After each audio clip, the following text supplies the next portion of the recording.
వాళ్ళందరూ చర్చలు జరిపి ఏ రోజు ఎంతమంది డాక్టర్లు కావాలి, వాళ్ళకి సిబ్బంది ఎంతమంది కావాలి అని పూర్తిగా ఒక ప్రోగ్రామ్ ప్రిపేర్ చేసుకొని మరి ప్రతిరోజు కూడా కావాల్సిన మందులు అన్ని కూడా ఏర్పాటు చేసి ఈ కార్యక్రమాన్ని రూపకల్పన చేస్తున్న డాక్టర్ వినయ్ కుమార్ రెడ్డి గారికి ప్రత్యేకంగా అభినందిస్తూ మరి ఈ ఉచిత హెల్త్ క్యాంపులకు ఒక రోజు ముందే ఈ ఏర్పాట్లని చేస్తున్న బీఆర్ఆర్ ఫౌండేషన్ టీం మెంబర్లందరికీ ముఖ్యంగా మంత్రి శ్రవణు, మంత్రి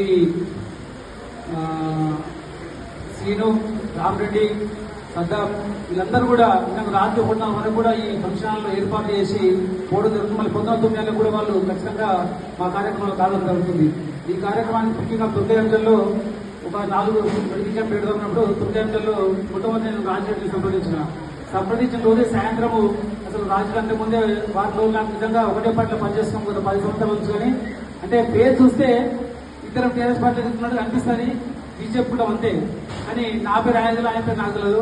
ఒకరోజు తనే ఫోన్ చేసి ఆఫీస్ రావడం జరిగింది. అన్న ఇంత మంచి కార్యక్రమం చేస్తాను, ఎవరైతే సమాజంలో బడుగు బలహీన వర్గాలు ఎవరైతే చేయుత కోసం భరత కోసం ఎదురు చూస్తున్నారో వాళ్ళ చేస్తున్నారు కాబట్టి నా వంతు సాయంగా నేను ఖచ్చితంగా ఉంటానని చెప్పి అతను ఆఫీస్కి వచ్చి రావడం జరిగింది.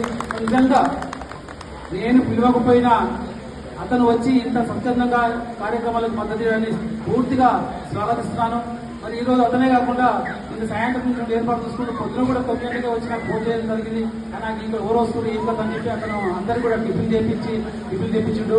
మరి అతను ఒక్కడే కాకుండా కూడా ఒక 10 మంది తీసుకుని రావడం జరిగింది. అదే కాకుండా దుర్గాంజన్లో ఉన్న అన్ని గ్రూపులలో కూడా మెసేజ్ పెట్టి స్టేటస్ పెట్టుకొని పబ్లిక్ తెలియజేసి చెప్పడం జరిగింది. కాబట్టి నేనేమంటే బీఆర్ఆర్ ఫౌండేషన్ కార్యక్రమాలు ఏముంటాయి